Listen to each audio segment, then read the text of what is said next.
Hi there, Tracy Crowder from Splash Fabric. It's the Fabric of the Month Club, and this month we're sending you 2 yards of our 2 new fabrics. We've got the black and white gingham, and it almost matches my shirt pink. And we are also this month sending you all the notions that you need to make 2 bags. We have 2 yards of fabric. You could potentially make 4 of these Seattle bags, but I kind of thought, I'm not sure you'd want 4 of them. So you have enough notions for 2 of the bags. And then we have 2 more half yards of fabric to make whatever else you want. Check out the website, things that you haven't made before. You weren't in Fabric of the Month Club, but check out all our other patterns that take half a yard. This is our Seattle bag.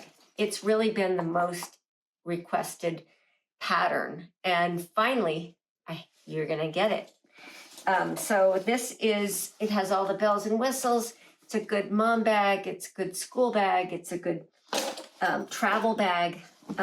This great 2-inch seatbelt webbing, adjustable shoulder strap. It's a convertible bag, a glorified messenger. I always have to explain this when I'm at a show because people don't understand it when it's hanging.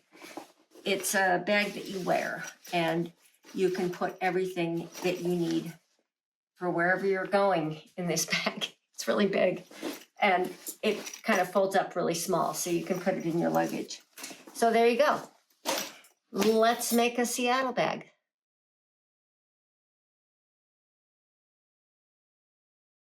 Okay, so to start with, I'm going to make 2 pockets. They're the full width of the 18-inch wide fabric, and they're 8 inches tall. Very easy. So first you're going to cut this off, and then you're going to measure up 8 inches. I just measured up 8 inches and 8 inches, and do this line, and now I will just cut them off. Just one side of fabric. So we only need the pockets to be one-sided, and then the remaining piece will make the entire bag. Okay, so we have 2 pockets. So the next step is that you cut out these corners at the bottom. I've already done that. This is the fold. See, it's folded over, and I go over 3 1/4 and down 3. And the reason this is wider is because this is a raw edge and you need room for your seam allowance along this side. So these are the pockets. They're 18 inches wide and 8 inches long. And the last time, most of the time when I make a bag, I just fold over the top. But this time we're going to try something really fancy so that we have a more substantial trim on top of our pockets. And so I've taken this webbing, my standard 1-inch webbing, that you can fold like this. You can just fold it over. And you want to pin that to the top of your pockets on both sides. I've cut it off to 18 inches and melted the ends with my lighter so that it won't unravel, it won't fray on the end. And so you're going to take it and simply coax it into a fold and put as many pins or clips as you need to. And my problem is that I'm losing all my clips. I need more clips, but clips in this case would be handy to have. And once you get it started, you can kind of guide it in through the machine. Okay, I'll show you.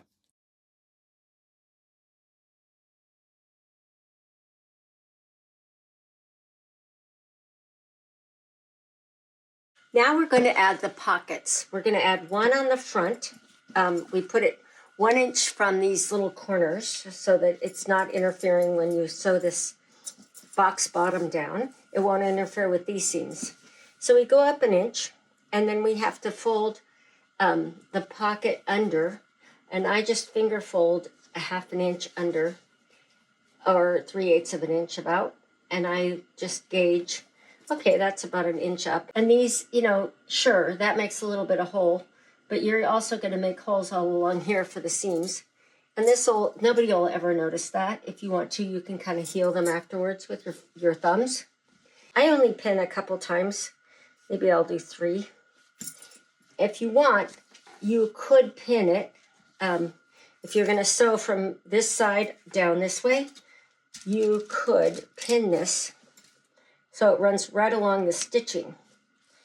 Then you're sure not making any extra holes. Okay, that's an idea. So this is the front. And then what we're going to do is flip it over and put one in the back, too. And it's just the same. And it's not going to fray, so I'm not going to bother with the folding part. And so there you go. Let's just pin it on. Now in the back, I do one vertical stitching to make 2 pockets. And what I do is I just fold it in half, which, oh, hi, here's my helper. I fold it in half and I just press it down. I finger fold it again. Okay, even better on this one, I pinned it right there in the middle of where I put this line so that then I know this is where the pocket division is. So I recommend a pin here. What we're going to do is sew around the outside, really close to the edge, because you're going to hide it with the side seam that you're going to put on. And on the front outside of your bag, I like to put 3 pockets on the outside. I'm dividing this into thirds, just like this. And that is good enough. So now I'll take it to the machine. So now I'm going to sew just really close to the edge, across the bottom, up that side, and then down the middle. Ready? Go. This is basically basting.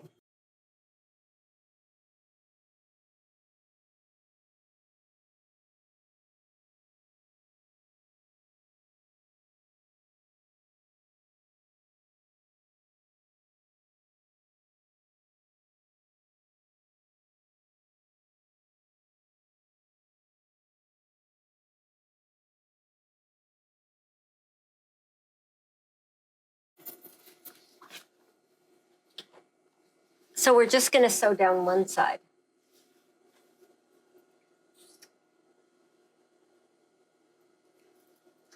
Fold right sides together and sew down one side.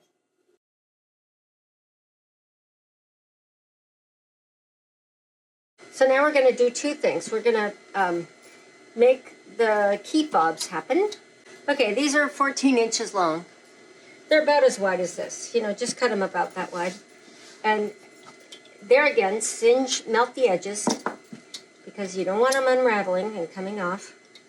And we're going to put one right here. So it's going to be, when you open the zipper, it's going to be on the inside of your bag, hanging down. You want to put it somewhere up towards the top. And then when we get back to the sewing machine, we'll just sew that puppy on. And all you do is take a little key fob or whatever you have that's going to hook your keys or other bags inside of these bags, because our stash pouches and all of our other pouches are made so that they have a ring, so you can put that on. Okay, you guys, zippers are my favorite. And we use this number 5 coil zipper, and I just get it by the gazillion yards because I use it all the time. And you take a piece that's longer than your bag is wide, 2 times, because it's 18, so it's 36 inches. So you need a yard of zipper for each bag. And you just lop it off. And then you take it and you pull it apart. Right? This is teeth up. This is teeth down. And this is the line that's going at the top of the bag. And that's going to go all the way along this top here.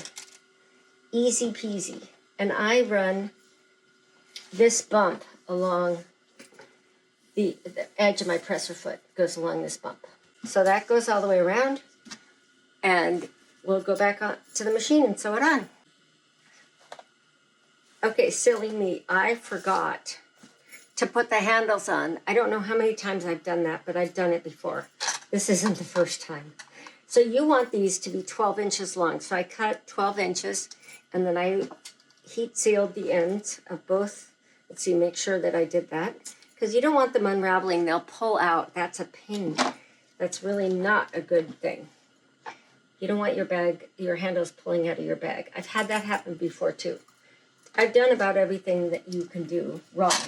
What you want to do is pin these ends so that this is not twisted, and you want it to be 5 inches from the inside of this webbing to the inside of that webbing, centered on the center of this side of the bag. And you want to pin those down underneath the zipper. So the zipper is going to lay on top of this, and you're going to sew along here. You can do this, if you do it like my instructions show, then you'll have done this webbing first, and then later you'll put the zipper down on top of the webbing. I'm just doing it all at once here, so don't get too confused, because I'm saying the same thing. I'm just saying it in a different way. So now we're going to do the other side. This is the back side, and the whole thing is going to continue all the way around.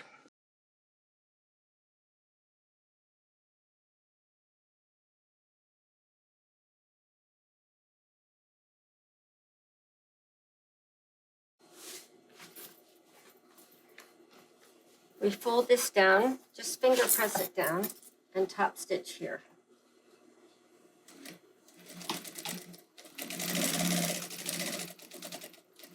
This also secures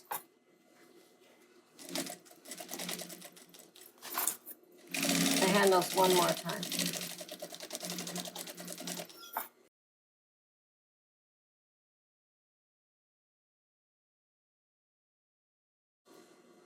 Now I'm going to sew that down.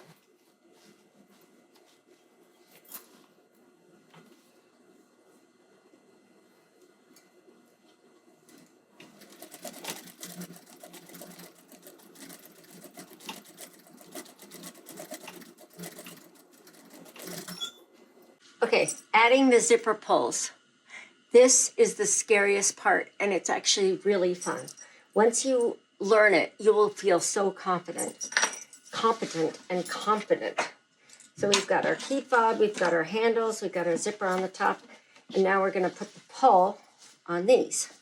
So I'm going to cut one side. This is fraying, that's fine. But I'm going to cut one side long, and this side, since it's already short, I'm going to chop it towards the teeth. The zipper pull has a little curved shape on the front. This zipper is right side up, so you want the teeth to go right side up also. And you put the rounded side on the long end of the zipper first, and you're going to go past so that the pull itself is right in the middle of that, lined up with that edge of the bag. And then you're going to start feeding it on to the second side. And, I need to go a little, I cut it a little short. So you need to start farther in. And what you want to have are these two sides lining up with each other. And they're not yet. So we'll go a little bit farther, because you want the edges of your bag to be even. Now, I've got this kind of engaged. I feel it click in there. So I'm going to hang on to these two sides. And this little tail allows me to do that. And then I just yank the zipper quickly, easily. And it really does go on there. Really easy. Okay, zipper pulls on. Now, we go down the side of the bag. We're going to sew this side. So I like to start at the bottom on this, and these don't exactly line up. I pulled it down all the way so that this is going to match. These sides are going to match. It doesn't line up exactly. It's okay. It'll all come out in the wash.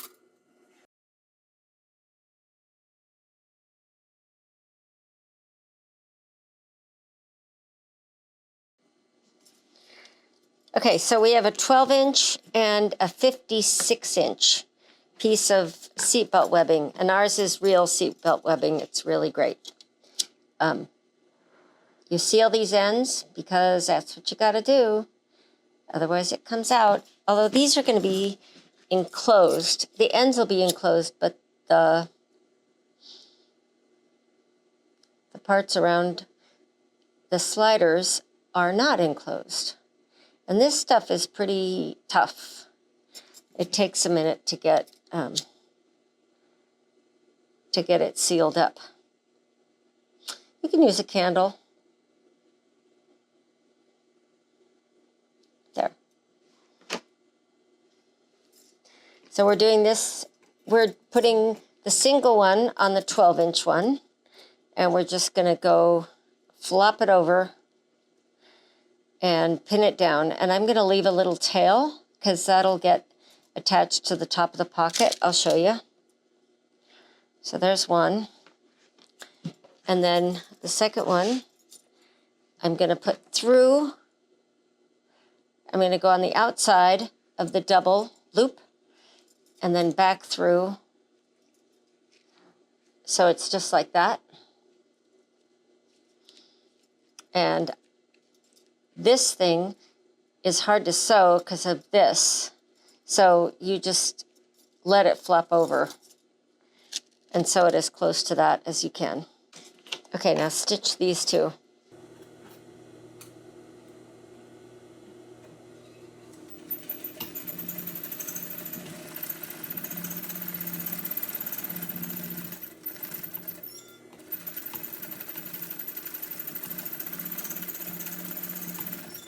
Okay, so this one I made it look like the picture.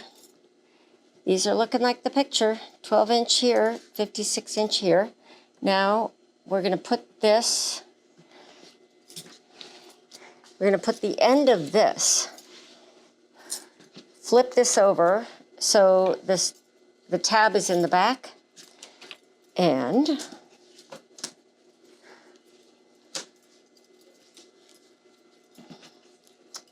feed this through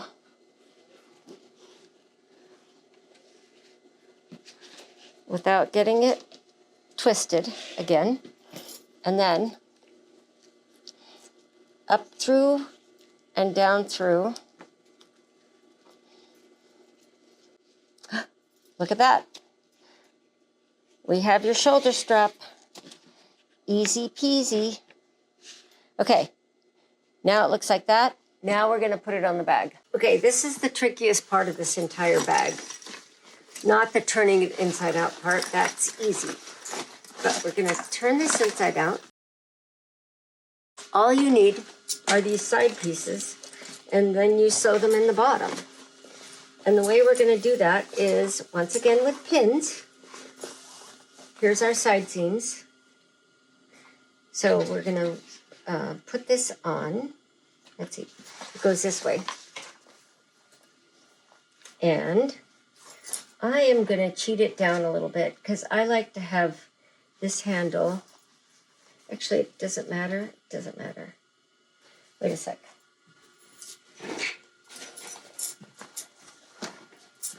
Okay, it goes up an inch.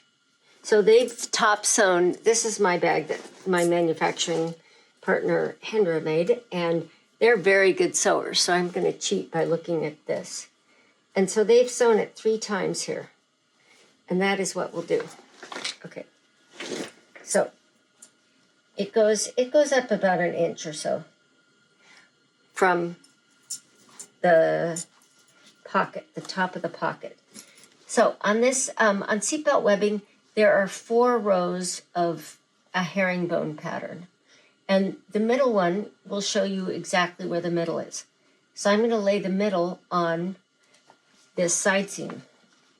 And I'm going to put this about an inch up.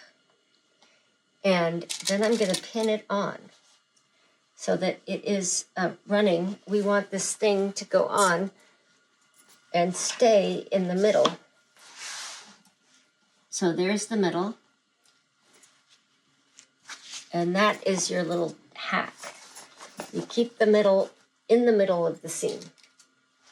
Does that make sense? And we're going to stitch it like crazy here at at the top of the pocket and then up again right here so that we secure it to the bag. And a lot of times you might worry about it ripping out on the edge. It can happen, but usually it doesn't, unless you're putting bricks in there or taking it on bike trips like I do sometimes, or crazy adventures that I rip my bag. But with normal wear and tear, it's going to be sturdy enough. So this part goes over your shoulder, and we're going to come down the other side of the bag and sew this on. And I don't have it with enough give. I've made these so that it fits most people. It'll fit you if you're 6 feet tall, or it'll fit you if you're my size, which is more like 5. I'm 5'1.5". Come on. Okay, so then again, don't twist it. Make sure it's not twisted. Lay it flat, and you're going to go down this other side, and once again, pin it on here. So the middle of the webbing is right on that seam. Okay? And there again, we're going to go up to the top of the pocket and put another pin.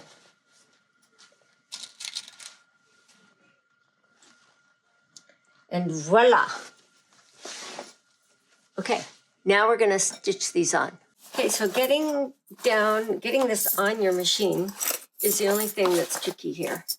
And what you have to do is get this surface so it's flat on the machine.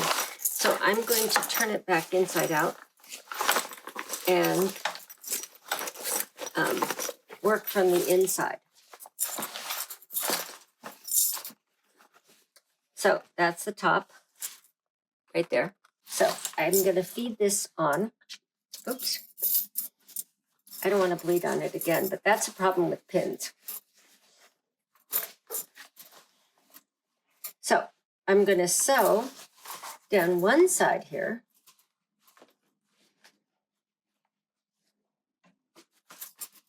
Okay, I'm going to sew down one side and across the bottom and back up, and then do some top stitching up here.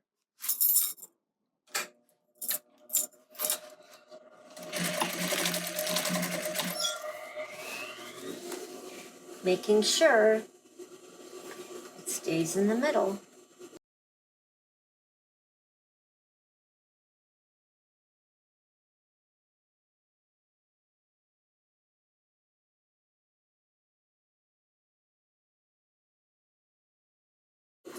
There we go. One side is stitched on.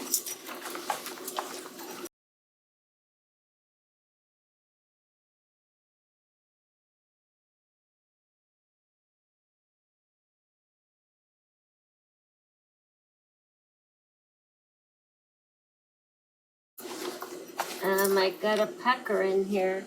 I got a little pucker. So I'm going to release it.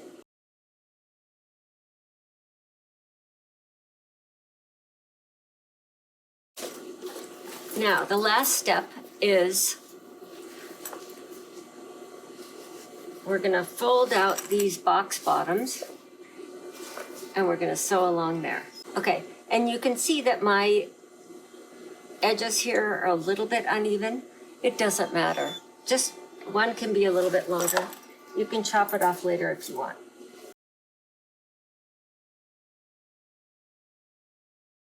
Now, I have this little bit left, and I think I'm just going to fold it over and sew it down. And that, my friends, is how you can make your own Seattle bags. I'm always amazed what you can get out of half a yard of our fabric. It's so wide that it makes a lot of bag. And now, where will you go with your Seattle bag? Let us know in the comments. Thanks for watching.